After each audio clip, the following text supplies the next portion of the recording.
제목이 말, 온전함의 열쇠입니다. 우리가 앞 시간에 함께 말씀을 나누면서 믿음에는 항상 짝이 있는데 그 짝은 바로 행함이다.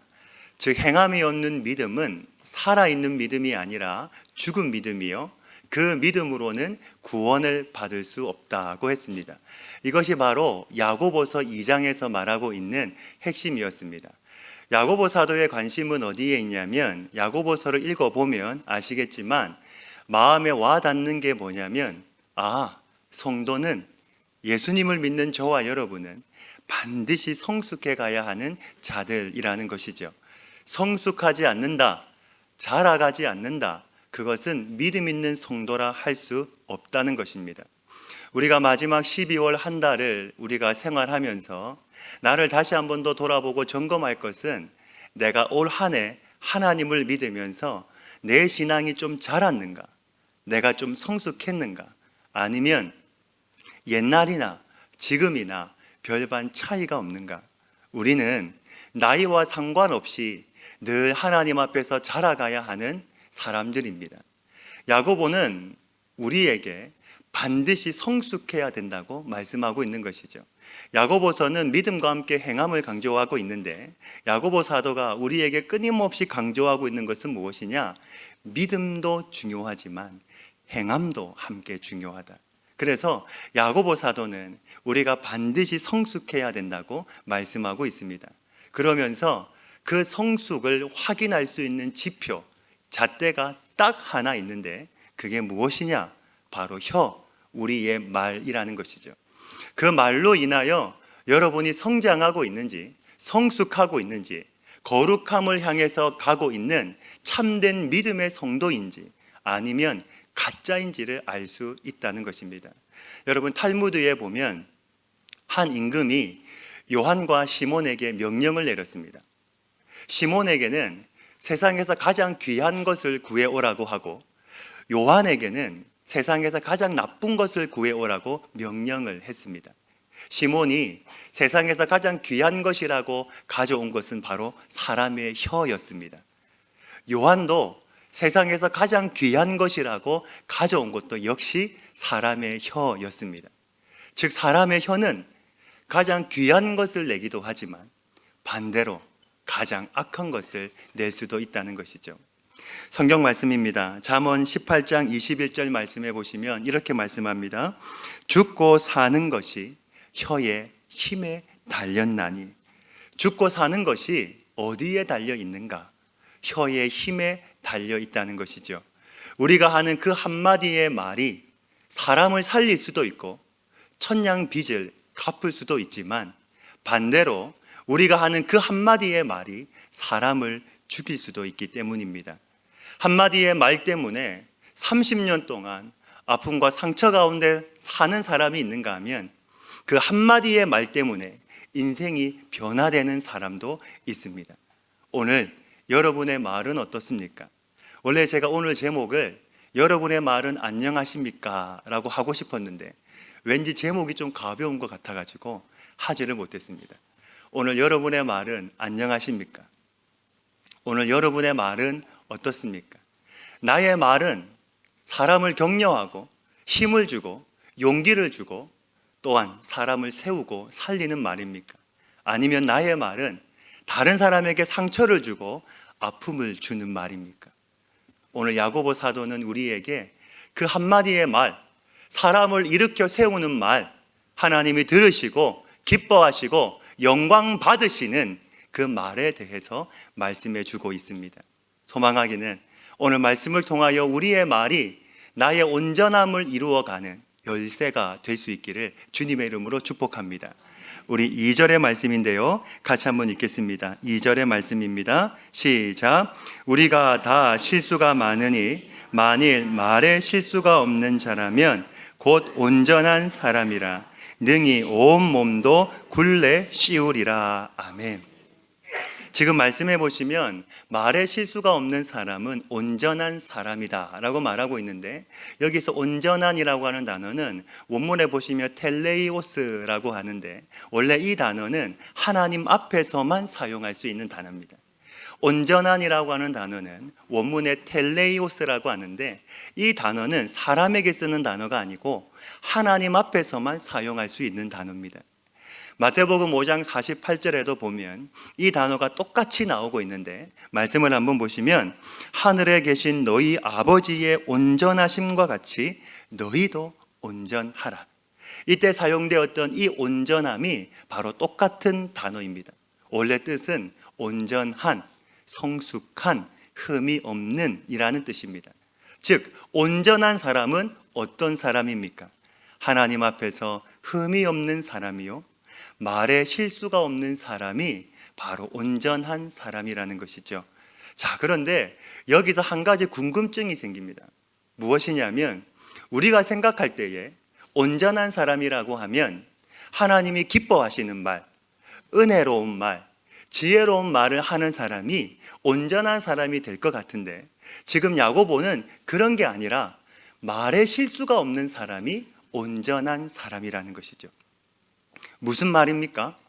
이유가 무엇입니까? 우리가 그만큼 말에 실수가 많다는 것입니다. 성경에 마태복음 12장에 보시면 예수님께서 이런 말씀을 하셨습니다. 33절과 34절의 말씀인데요, 나무도 좋고 열매도 좋다 하든지 나무도 좋지 않고 열매도 좋지 않다 하든지 하라. 그 열매로 나무를 아느니라. 독사의 자식들아, 너희는 악하니 어떻게 선한 말을 할 수 있느냐. 즉 악한 사람이 악한 말을 한다는 것이죠. 이는 마음에 가득한 것을 입으로 말함이라. 즉 우리가 말을 하는데 그냥 입이니까 기능적으로 말을 하는 것이 아니라 내 마음에 있는 것이 나의 입을 통하여 밖으로 나온다는 겁니다. 내 마음에 시기, 미움, 분노, 질투가 있을 때 그것이 내 입을 통하여 밖으로 나온다는 것이죠. 내 마음에, 내 중심에 무엇이 있는지, 내 마음에 악한 것이 있다면, 내 마음에 질투가 있고 내 마음에 분노가 있다면 그것이 여러분의 말을 통하여 드러나게 되어 있다는 것입니다. 자, 그렇다면 우리가 이 혀를 어떻게 길들일 수 있을까요? 오늘은 세 가지를 가지고 함께 말씀을 나누고자 합니다. 첫 번째는 작은 혀의 위력을 알아야 됩니다. 이 혀가 내 몸에서 얼마나 될까요? 여러분, 내 혀가 내 몸 전체에서 얼마나 될까요? 한 1000분의 1? 10,000분의 1 정도밖에는 되지 않을 겁니다. 극히 작은 일부분에 지나지 않습니다. 그런데 이 혀의 위력이 얼마나 큰지를 야고보는 두 가지로 예를 들고 있는데, 먼저 3절의 말씀입니다. 우리가 말들의 입에 재갈 물리는 것은 우리에게 순종하게 하려고 그 온몸을 제어하는 것이라.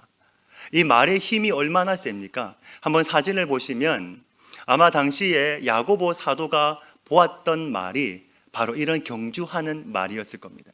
말이 한 마리가 끄느냐, 두 마리가 끄느냐, 세 마리, 네 마리가 끄느냐에 따라서 그 말의 힘은 엄청나게 달라집니다.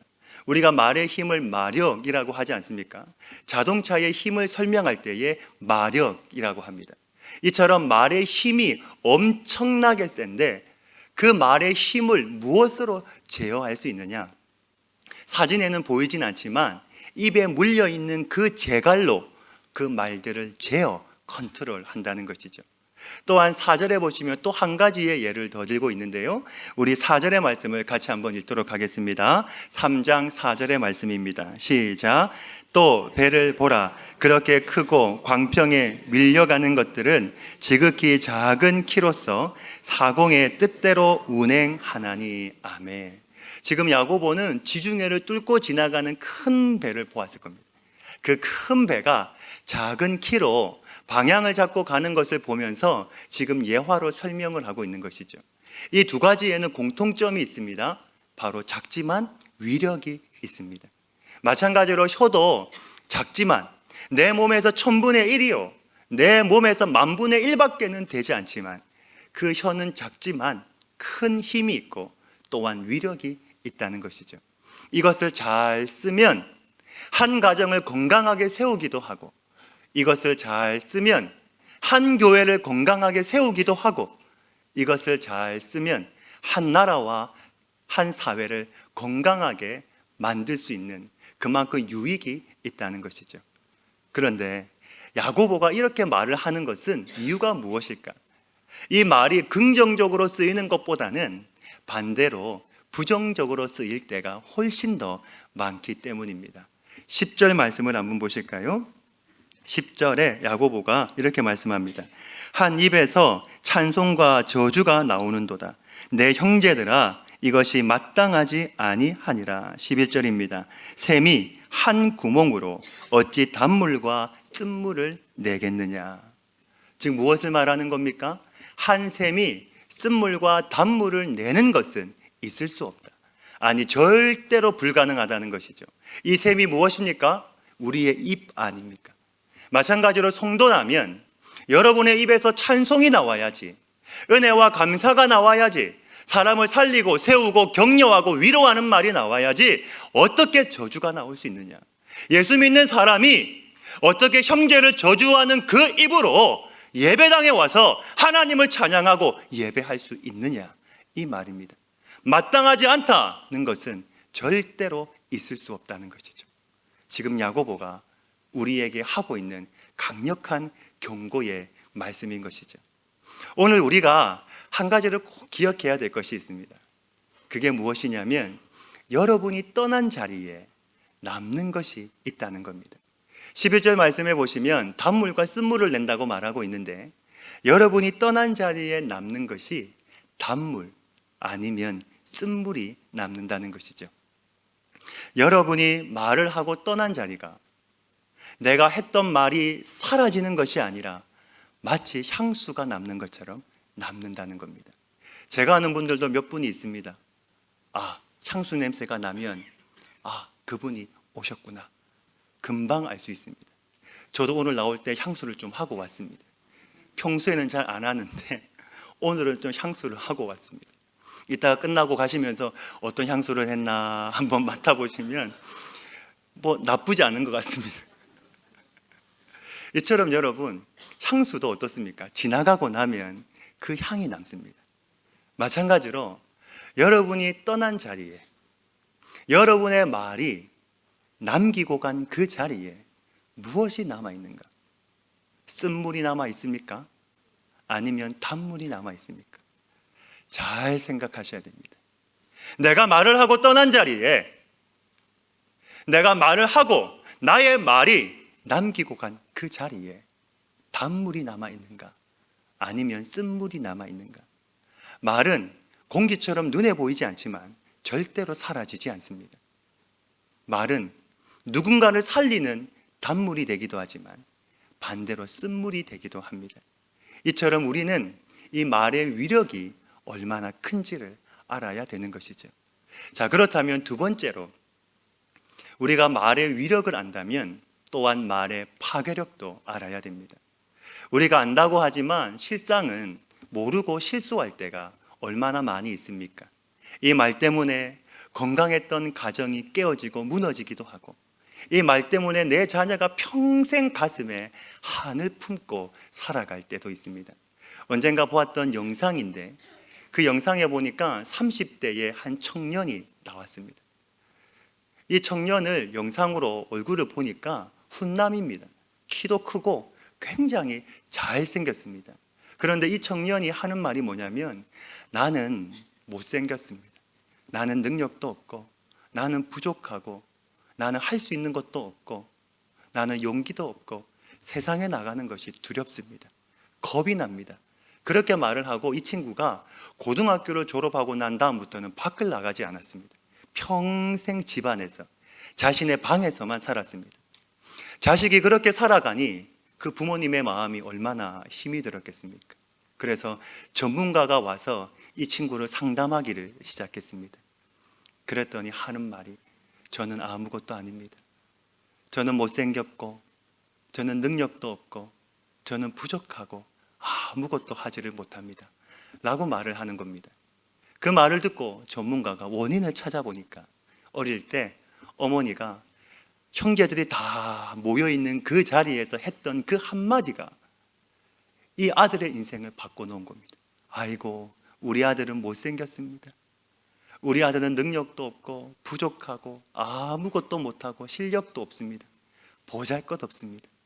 예의상했던 그 말을 아들이 들은 겁니다. 그리고 그때부터 나는 못생겼구나. 내 엄마가 나를 향하여 못생겼다. 내가 부족하다. 나는 능력이 없다.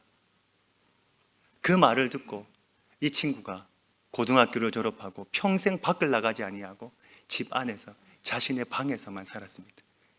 그 한마디의 말이 한 사람의 인생을 파괴시켜 버렸습니다. 이뿐만이 아니죠. 교회도 마찬가지 아니겠습니까? 이 말 때문에 상처받고 떠나는 일들이 얼마나 많이 일어나고 있습니까? 우리의 말은 사람을 죽이는 말이 아니라 우리의 말은 사람을 살리는 말이 될 수 있기를 간절히 소망합니다.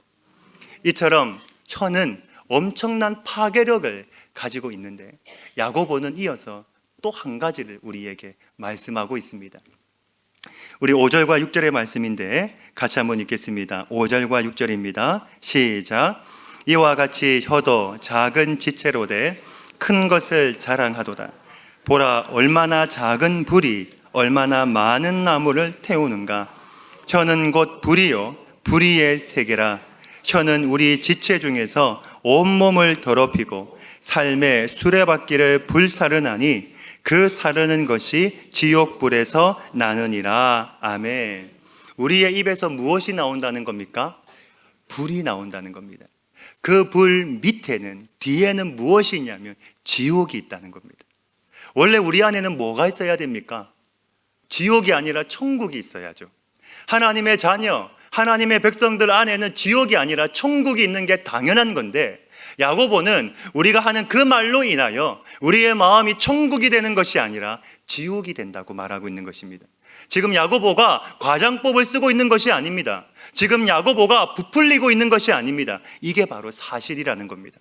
말로 인하여 우리의 마음이 천국이 아니라 지옥이 될 때가 얼마나 많습니까? 말로 인하여 내 인생이 천국이 아니라 지옥이 될 때가 얼마나 많습니까? 말로 인하여 우리의 가정이 천국이 아니라 지옥이 될 때가 얼마나 많이 있습니까? 제가 예전에 어릴 때 4월 5일 식목일이 되면 학교에서 꼭 하는 행사가 있었습니다. 아마 아시는 분들이 많이 계실 텐데 아시는 분은 다 옛날 사람입니다. 요즘에는 학교에서 행사를 하지 않습니다. 꼭 식목일이 되면 학교에서 뭘 했냐면 나무를 심었습니다. 저도 그때 나무를 참 많이 심었거든요. 그런데 그렇게 심겨진 나무들이 몇십 년이 지나고 나면 빽빽한 숲을 만들게 됩니다. 그런데 문제는 담뱃불 하나에 산불이 나서 한 산을 순식간에 다 태워버리는 것이죠. 그것도 조금만 태웁니까? 운동장 10개, 운동장 100개에 해당되는 산들이 한순간에 순식간에 담뱃불 하나 때문에 그 산이 다 타고 마는 것입니다. 사진을 한번 보시면 이렇게 다 한순간에 산이 다 타고 맙니다. 수십 년 동안 나무를 심고 키워온 그 일들이 한순간의 실수로 인하여 한 산이 다 불에 타고 마는 것이죠. 왜 야고보가 우리의 혀를, 말을 이 불에 비유하고 있을까요?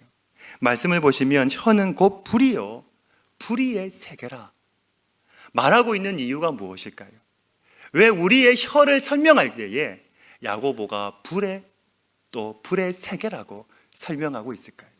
이유는 여러분의 신앙생활이 여러분의 말 때문에 여러분의 말의 실수로 인하여 한순간에 다 타버릴 수 있기 때문입니다. 20년, 30년 신앙생활한 것이 20, 30년 동안에 내가 하나씩 까먹는 것이 절대로 아닙니다. 내가 그동안 열심히 신앙생활해서 세워놓은 게 여러분의 말의 실수, 한순간에 그 말의 실수로 인하여 한순간에 타버리고 한순간에 무너질 수 있다는 것이죠. 이것만큼 안타까운 일이 어디에 있겠습니까? 그런데 야고보는요, 여기서 멈추지 않고 한 가지를 더 우리에게 중요한 사실을 말해주고 있습니다. 7절 말씀인데 우리 7절 같이 한번 읽겠습니다. 시작. 여러 종류의 짐승과 새와 벌레와 바다의 생물은 다 사람이 길들일 수 있고 길들여 왔거니와. 아멘. 지금 말씀을 보시면 핵심이 무엇인가요? 이 땅에 있는 모든 짐승은 사람이 다 길들일 수 있다. 새도 벌레도 바다의 생물도 사람이 다 길들일 수 있다. 사자도 길들일 수 있고 돌고래도 길들일 수 있다. 이 땅에 있는 모든 것은 다 가능한데 딱 하나 사람이 길들일 수 없는 것이 있는데 그게 무엇이냐? 8절 말씀입니다. 혀는 능히 길들일 사람이 없나니 쉬지 아니하는 악이요 죽이는 독이 가득한 것이라. 한 번 더 말씀을 드립니다. 혀는 능히 길들일 사람이 없나니 쉬지 아니하는 악이요 죽이는 독이 가득한 것이라. 어떤 분들은 이 혀의 파괴력을 칼에 비유하시는 분들도 있습니다. 하지만 저는 칼이 아니라 화살이라고 생각합니다. 왜냐하면 칼은 뽑았다가 아니라고 생각하면 다시 칼집에 넣으면 됩니다. 그런데 말은 시위가 당겨진 화살이기 때문에 한 번 나가면 주워 담을 수가 없습니다. 이렇게 말씀하시는 분들이 있습니다. 목사님, 저는 거짓말을 못합니다. 솔직하게 말하는 것은 괜찮은 거 아닙니까? 제 성격이 그런데 저는 거짓말을 못하니까 솔직하게 말하는 것은 괜찮은 건 아닙니까? 아닙니다. 한 번 나간 말은 화살이 되어서 누군가의 가슴에 반드시 꽂히게 되어 있습니다. 그게 내 남편일 수도 있고 내 아내일 수도 있고 내 자녀가 될 수도 있고 함께 신앙생활하는 성도가 될 수도 있고 직장 동료가 될 수도 있고 이웃이 될 수도 있습니다. 한 번 나간 말은 반드시 화살이 되어서 내가 주워 담을 수가 없고 그 화살은 반드시 상대방의 가슴에 꽂혀서 큰 상처가 되었기 때문에 야고보는 이 말이 불의 세계요 죽이는 독이라고 말씀하고 있는 것이죠. 우리가 여러분 한 가지 조심해야 될 것이 있습니다. 예배를 마치고 나가면서 차에서나 집에서나 교회나 다른 성도를 향해서 험담과 비방과 욕을 할 때가 있습니다. 아, 저 사람은 안 돼. 왜 교회가 이럴까? 이렇게 말할 때가 있습니다. 이렇게 말하는 것은 결국에는 여러분의 행동이 무엇이냐면 여러분 스스로가 독을 마시는 거지만 또한 그 자리에 함께 있는 내 자녀에게 독화살을 쏘는 것과 똑같습니다. 나중에 내 자녀가 교회를 떠났습니다. 교회를 나오지 않습니다. 신앙생활을 하지 않습니다. 목사님, 어떻게 하면 좋겠습니까? 한번 곰곰이 생각해 보십시오. 내가 내 자녀에게 독화살을 쏘았고 그 독화살을 내 자녀가 맞았기 때문입니다. 아이라고 모른다 생각하지 마십시오. 말씀을 준비하면서 저도 하나님 앞에서 얼마나 회개했는지 모릅니다. 우리가 교회에서 가정에서 말 조심해야 되는 이유는 그 말을 내 자녀가 듣고 내 자녀의 신앙이 거기서 만들어지기 때문입니다. 말에는 위력이 있습니다. 말에는 파괴력이 있습니다. 예수님도 이 말에 대해서 심각하게 하신 말씀이 있습니다. 마태복음 12장 36절 37절의 말씀입니다. 우리 같이 한번 읽도록 하겠습니다. 시작. 내가 너희에게 이르노니 사람이 무슨 무익한 말을 하든지 심판날에 이에 대하여 신문을 받으리니 내 말로 의롭다함을 받고 내 말로 정죄함을 받으리라. 아멘. 우리가 하는 그 말 때문에 의롭다함을 받을 수도 있고 우리가 하는 말 때문에 내가 정죄함을 받을 수도 있다는 겁니다. 우리는 그냥 하는 말이 아니라 하나님이 그 말을 들으시고 그 말로 인하여 우리 한 사람 한 사람을 하나님은 판단하신다는 겁니다. 중요한 것은 무엇입니까? 하나님이 듣고 계신다는 겁니다. 내가 늘 하나님을 의식하고 하나님 앞에서 살아간다는 믿음이 있을 때 우리는 나의 말은 화살이 되어서 누군가의 가슴에 꽂히는 죽이는 독의 말이 아니라 사람을 살리는 말이 될 수 있는 것이죠. 한 번은 TV에서 가수 박진영 씨가 할머니에 대하여 한 이야기를 본 적이 있습니다. 할머니가 마지막 시간을 보내면서 산소 마스크를 하고 병원에 있었는데 방문을 하고 박진영 씨가 할머니에게 이렇게 말을 했다고 합니다. 할머니, 이제 곧 할아버지를 만나시겠네요 라고 말을 했답니다. 그랬더니 할머니가요, 마스크를 쓱 빼면서 이렇게 말을 했다고 합니다. 가는 곳이 달라. 할머니가 마스크를 빼면서 하는 말이 가는 곳이 달라. 이 할머니가 예수님을 믿었는지 안 믿었는지는 잘 모르겠습니다. 1부 때는 반응이 좋았는데 2부 때는 반응이 별로 없습니다. 아시는 것 같습니다. 여러분, 그쵸?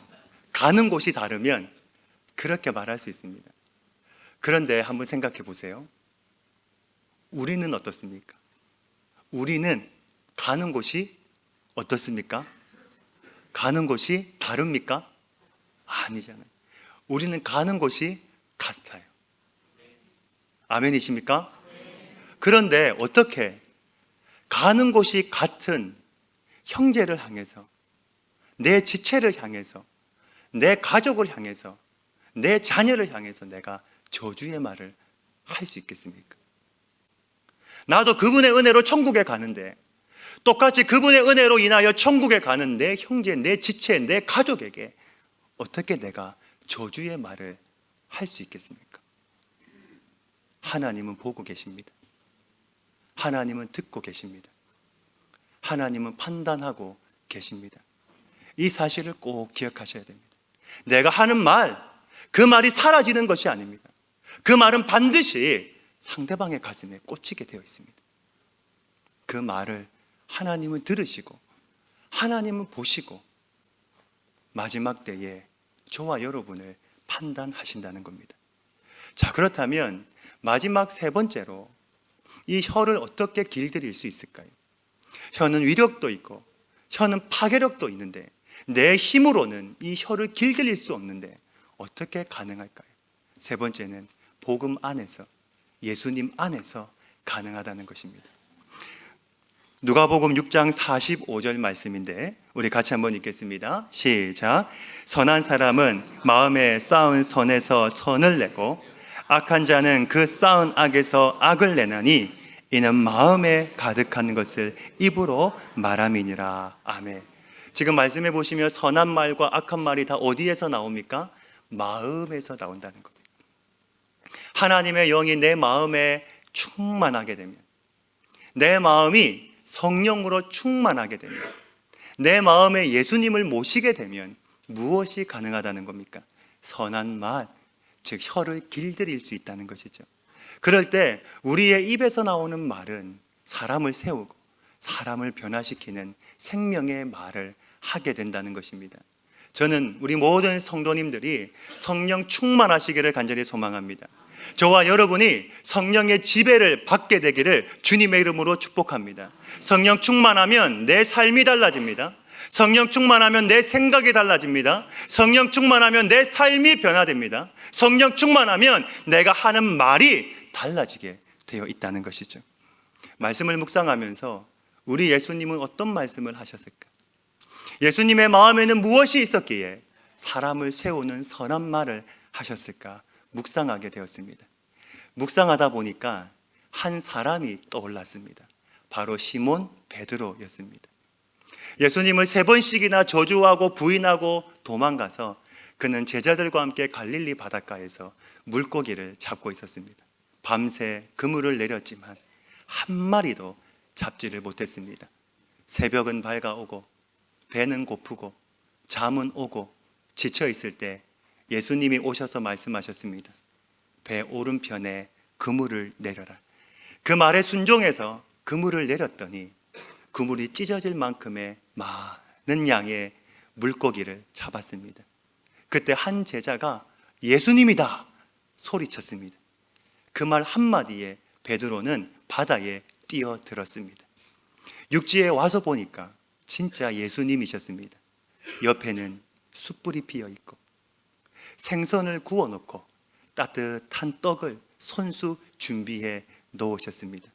베드로는 그 앞에 고개를 푹 숙이고 있었습니다. 저 피어나는 숯불 곁에서 내가 예수님을 3번씩이나 부인하고 저주했는데 사명을 내가 다 잃어버리고 이렇게 도망와서 물고기를 잡고 있는데 예수님이 나에게 어떻게 책망하실까? 베드로가 그 예수님 앞에 고개를 푹 숙이고 있는데 예수님의 잔잔한 음성이 들려왔습니다. 베드로야, 밥을 먹자. 베드로는 자신의 뒤를 의심했습니다. 아니, 이게 무슨 말인가?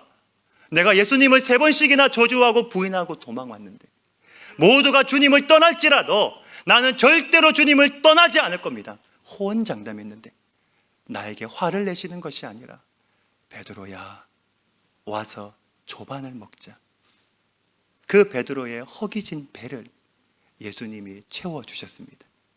그리고 그 뒤에 세상의 무엇과도 바꿀 수 없는 따뜻한 음성으로, 사랑의 음성으로 네가 나를 사랑하느냐 물어보셨습니다.